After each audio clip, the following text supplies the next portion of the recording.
Hello friends, welcome to academy. दसवीं doctor Siddharth Arora. Newspaper तुम पढ़ते हो, तुम्हें कोई ना कोई न्यूज़ आंखों में आती है एंड देन यू रियलाइज पता नहीं इसके बारे में पढ़ना कैसे। सो अभी if you are reading about the newspaper then you will see Bihar voter list में the entire news papers are filled with this kind of news. फिर तुम सोचते हो कि कैसे पास होंगे यार, क्या क्या पढ़ना पड़ेगा। हम लोग को कैसे पता पड़ना चाहिए कि आधार कार्ड के बारे में, राशन कार्ड के बारे में, सुप्रीम कोर्ट की जजमेंट में, एसआईआर में क्या हो रहा है, सुप्रीम कोर्ट क्या बोल रहा है। And then you deep dive into it and then you realise कि मैंने यार 3 घंटे वेस्ट कर दिए, 4 घंटे वेस्ट कर दिए। Ultimately nobody will be able to remember so much of newspaper in one day. तुम पढ़ते रहोगे पूरे साल, जब तक जमा होगे तुम्हारे पास इतने सारे करंट अफेयर्स जमा हो जाएंगे, none of that will make you wiser. But if you are in the hands of a subject expert तो वो तुम्हें ये बात बताएगा कि ये सब पढ़ने की इतनी ज़रूरत ही नहीं पड़ती। Most of the news items are directly और indirectly related to a core subject. So that core subject is the point where in your syllabus has to be touched. तो तुम्हारा जो सिलेबस है that should be covered in that news. अगर तुम इस पूरी news item को देखोगे तो actually it is related to voting, the nature of right of voting and universal adult सफराज, India's democratic leap with relationship to mains examination, तुम्हें यहाँ से क्वेश्चन आ सकता है। विद रिलेशनशिप टू प्रीलिम्स तुम्हें यहाँ से क्वेश्चन आ सकता है। In the next few minutes में तुम्हें सब कुछ बता दूंगा, तुम्हें कभी बुक पढ़ने की जरूरत नहीं पड़ेगी। Make sure that you stay till the end and don't miss a single sentence from this entire video. इससे पहले कि हम स्टार्ट करते हैं, अ very important announcement, 19,999 plus 12 months की फ्री एक्सटेंशन मिल जाएगा तुमको। पूरा का पूरा तुम्हारा प्रिपरेशन हो जाएगा। प्लीज़ रिमेंबर ये एक टाइम बाउंड ऑफर है, प्राइस हाइक आने वाला है। I don't think you should B missing this opportunity. Use my code SIDLIVE SIDLIVE। जैसे हजारों एस्पिरेंट्स ने इस कोड को यूज किया है, तुम भी इस कोड को यूज करो and take this opportunity to give yourself a reasonable opportunity to pass this exam. 1 अगस्त से मेरा PSIR का पॉलिटिकल साइंस इंटरनेशनल रिलेशन का ऑप्शनल का कोर्स आ रहा है। If you are a PSIR aspirant please be a part of that starting from 1 August. So बहुत सारा अपॉर्चुनिटीज़ है, पैसे भी कम है और राइट, और ये सब कुछ टाइम बाउंड ऑफर है। Let's start it as soon as possible. आज का पहला कोर क्वेश्चन है कि इज राइट टू वोट। देखो हमें सबको पता है, ध्यान से सुनो, just sit back, relax, enjoy this entire video. हमें पता है कि जो हमें वोटिंग के राइट्स मिलते हैं as a part of being in a democratic country, हमारे पास राइट टू वोट है, इसमें कोई डाउट नहीं है। लेकिन वो राइट टू वोट का नेचर क्या है? क्या आप उसको एक मूल अधिकार यानी कि फंडामेंटल राइट की तरह मान सकते हो? क्या आप उसको एक स्टैट्यूटरी यानी कि वो किसी कानून में लिखा हुआ है, या फिर इज इट अ संवैधानिक और a constitutional right as an it is emerging out of some provisions given in the constitution of India? Now this is a very important question. तुम्हें ऐसा लग रहा होगा कि यार ये क्वेश्चन इतना इंपॉर्टेंट क्यों है, why am I going to deep dive into fundamental statutory constitution. I tell you something, but उससे पहले मैं इसको सब कुछ समझा देता हूँ, लेकिन let's quickly go to the realisation. 2017 में यूपीएससी ने प्रीलिम्स में एक क्वेश्चन पूछा था, right to vote to be and to be elected in India is a fundamental right, natural right, constitutional right और लीगल राइट। सो मुझे ये deep dive करना इसीलिए ज़रूरी है। और अगर तुम में से किसी ने भी आंसर ABCD दे दिया विदाउट इवन थिंकिंग ट्वाइस, तो either you are a genius और you are a liar, because तुमको पता ही नहीं है क्या तुम आंसर दे रहे हो। और it is a pertinent question and it requires a very major understanding of the legal system of India and the constitutional provisions also. Are you ready? If you are ready, give me a thumbs up और start करते हैं। सो सवाल ये है कि हमारे पास right to vote है, यस। हमारे पास डेमोक्रेसी है, यस। हम प्रजातंत्र में रहते हैं, yes. Can we vote, yes. क्या हमारे डायरेक्टली इलेक्टेड इलेक्शंस होते हैं, यस। लोकसभा का चुनाव भी एंड विधानसभा का चुनाव, that is the state legislative assemblies, are conducted by the mechanism of direct election. Now I need to study 3 laws. पहला law, The first law emerges from Article 19 subclause 1 subclause A, जो कि हमारे constitution में दिया हुआ है. That gives you freedom of speech and expression. You'll do well for yourself if you start writing, at least jotting down some important points. Article 19 subclause 1 subclause A में freedom of speech and expression दिया हुआ है. अब एक बात के लिए थोड़ा सा सोचो, just imagine for a while कि मैं वोट दे रहा हूँ, right? So I am voting for somebody. Just think, okay, put yourself into the shoe of a voter.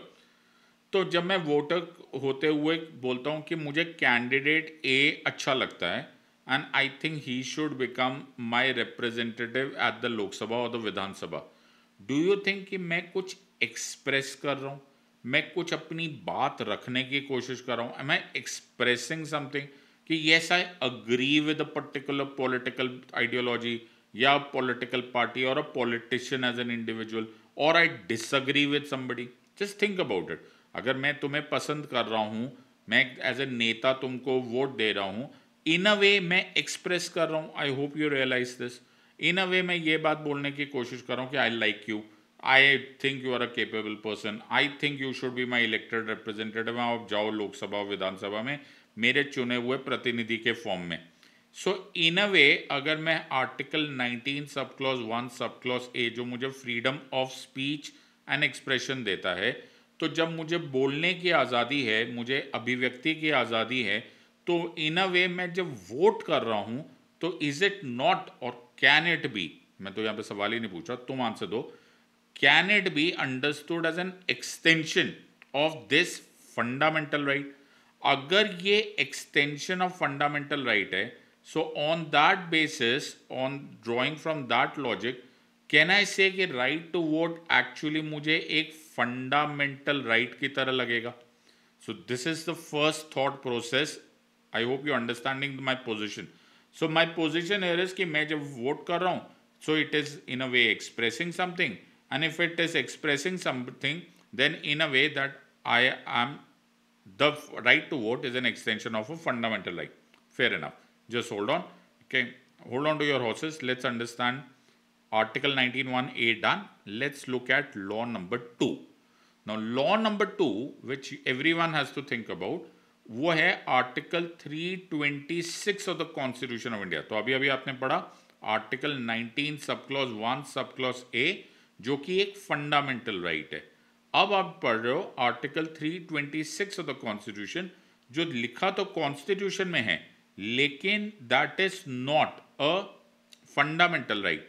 In other words, it is some other part except part 3. अब इसको पढ़ लेते. अब यहां लिखा है elections to the house of people, यानी कि the Lok Sabha, and to the legislative assembly of every state, यानी कि Vidhan Sabha, shall be on the basis of adult suffrage. Adult suffrage का मतलब every person who is a citizen of India and जो 18 साल कम से कम उम्र हो गई है, वो उनको आप वोट करने का नहीं, इनफैक्ट वोट भी नहीं करने का है, उनको ये बात बोला गया कि he will be registered as a voter at such an election. अब now you would say this is simple, potato potato है. If you are registered as a voter, then it is right to vote. Well, that is your thought process. But if you look at law and if you understand interpretation of law, मैं हमेशा बोलता हूं law is a thorough profession, law is an accurate profession, law has to be written and clear. यहां पर main और mail में जमीन आसमान का फर्क होगा, फीमेल और वुमेन में जमीन आसमान का फर्क होता है. सो यहां पर article 326 of the constitution does not say that you have a right to vote. The word that is used here is you will be registered as a voter. अगर ये तुम लोग ध्यान से ये वीडियो देख रहे हो and you are a smart group of learners, then you are going to appreciate that Article 326, which is not a fundamental right yet is present in the Constitution of India, must be understood in the words as given in Article 326, and you are not supposed to read between the lines. So now my position here is, one, I can think of Article 19 subclause 1 subclause A, which is the fundamental right, and right to vote may emanate from a fundamental right. Second here is, I may put my head together and I may consider that Article 326, which tells me कि तुम registered as a voter हो सकते हो, that may be the one which gives me right to vote. So I have now two problems at my hand. All right, let's look at law number 3. तुम intelligent लोग हो, तुम YouTube पर enjoy करने नहीं आए हो ऐसा मुझे उम्मीद है. So let's look at law number 3. If you look at law number 3, a plain reading of section 62 of Representation of the People's Act of 1951, pay close attention, ये एक स्टैच्यूटरी राइट है, ये स्टैच्यूट है. मैं राइट होने को मैं कौन होता हूँ बोलने वाला. बट अगर मुझे कहीं पर अभी तक राइट वर्ड दिखाई दिया है पहली बार, तो वो इसी सेक्शन में दिखाया हुआ है.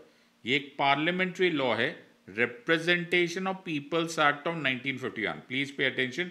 और पहला लॉ में article 19 sub clause 1 sub clause A, I took my interpretative value and I said कि maybe this is right to vote is coming out of article 19(1)(a). Then I read article 326. There also I did not find the word right to vote. Thereafter I am reading section 62 and this is for the first time कि मुझे ये शब्द दिखाई दिया, that is right to vote. And it says in clear words, no person who is not, and as expressly provided by this act, every person who is for the time being entered in the electoral roll shall be entitled to vote in that constituency. 2-3 bar words को तुमने interpret किया, किसी ने directly किसी ने indirectly इसको connect किया.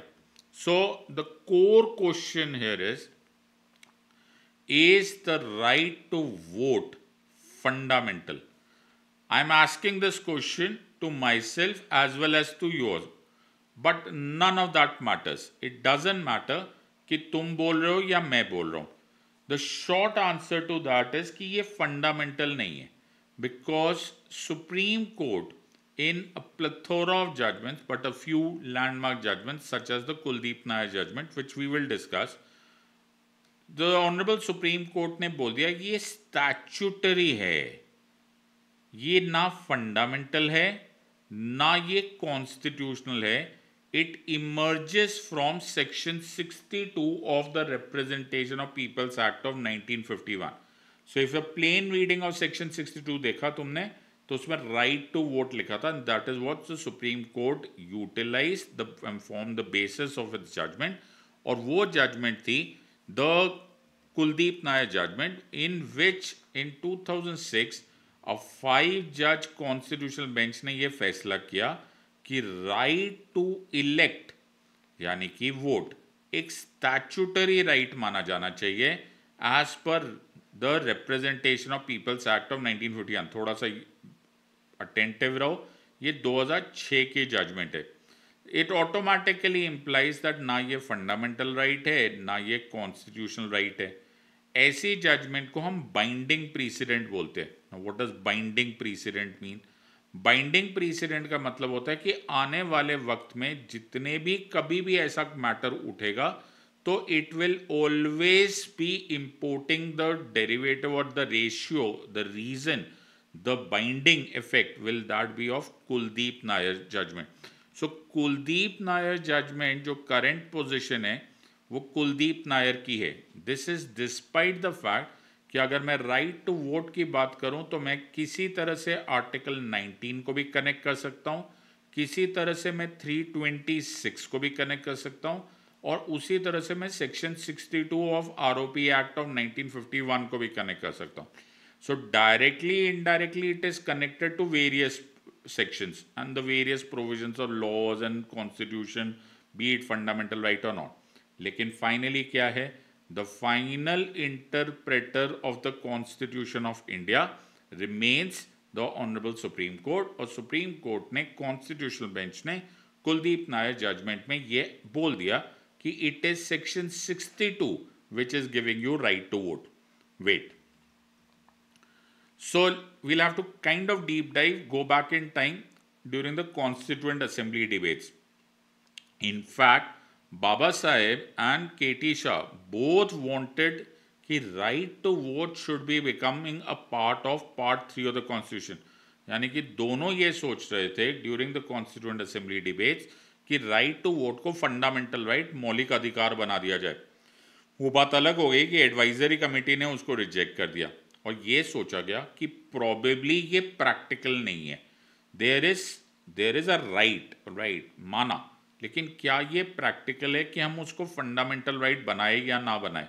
So multiple thought processes के बाद इसको डाल दिया गया एज अ स्टैट्यूट। ऐसा नहीं है कि supreme court has not had its fair share of conflicting opinions viz right to vote. So Rajbala versus, ये तुम्हारे मेंस में काम आएगा, उसको लिख लेना। राजबाला वर्सेस हरियाणा एक और केस था 2016, जिसमें सुप्रीम कोर्ट ने इसको कॉन्स्टिट्यूशनल राइट बोला था ना। Most people make a mistake here. ये जो जजमेंट थी ये ऐसे भी नॉट अ कॉन्स्टिट्यूशनल बेंच था, तो it was a not a binding precedent. To become a binding precedent, that was Kuldip Nayar's judgement. The Rajbala case was only merely, it was merely a concurrence with certain thought process, वो कभी भी binding effect नहीं आता। उसके बाद बहुत letter Anoop बारनवाल case में भी यही बात उठी थी, and the supreme court itself said that there is nothing we need to discuss about it. हम लोगों ने ये ऑलरेडी कुलदीप नायर केस में डील कर लिया है। We don't want to go into that matter again, it is already settled. However इस case में जस्टिस रस्तोगी ने अपनी डिसेंटिंग जजमेंट दी थी, and please understand when he was giving his dissenting judgement he spoke कि in a way, now please understand, there is something called as a majority judgement and something called as a dissenting judgement. वैसे भी concurring judgement, dissenting judgement majority नहीं होती, it is almost like obiter dicta. In that sense ये जब statement बोली गई कि it is related to article 19 sub clause 1 sub clause A, it is related to article 21, वो पुरानी कुलदीप नायर की जजमेंट को शेक नहीं करती। It is an observation, it is an obiter dicta, it is just a statement given by the जज। आप उससे एक बाइंडिंग प्रेसिडेंट की जजमेंट जो कि वे बैक 2006 में है, उसको आप चेंज नहीं कर सकते। इन अदर वर्ड्स, प्रिवेलिंग लॉ जो आज का लॉ माना जाएगा, ये वही कुलदीप नायर केस को ही माना जाएगा, which said in clear words कि ये स्टैट्यूटरी राइट है। Make no mistake about it. मैंने क्या बोला था, कुलदीप नायर केस 2006 का मैटर है। जब कुलदीप नायर केस 2006 का मैटर है और कुलदीप नायर केस ने बोल दिया है कि ये एक स्टैट्यूटरी राइट है, और राजबाला केस और अनूप बारनवल केस, इन दोनों केसेस में there is no shaking, there is no going around the Kuldip Nayar case, तो फिर मुझे कोई टेंशन होनी नहीं चाहिए। In fact the entire judicial philosophy इस बेसिस पे है कि voting is a democratic imperative essential for republic survival. उसी तरह से John Dewey who is a philosopher ने बोला था, democracy is not merely a form of government but a social and moral ideal. Having said so, बहुत जगह से तुम्हें ऐसा लग रहा होगा, एंड आई एम श्योर कि तुम्हें लग रहा होगा कि ये फंडामेंटल राइट है, बट हु आर यू और who am I, we don't exist when it comes to interpretation of the Constitution of India. That's a job and that's a privilege and that's a power of the Supreme Court. And Supreme Court ने Kuldeep Nayar case में ये judgement दे दिया। So that was the end of it. In fact, day one जब constituent assembly debates हो रहा था, founding fathers of the constitution के ऊपर बहुत प्रेशर था।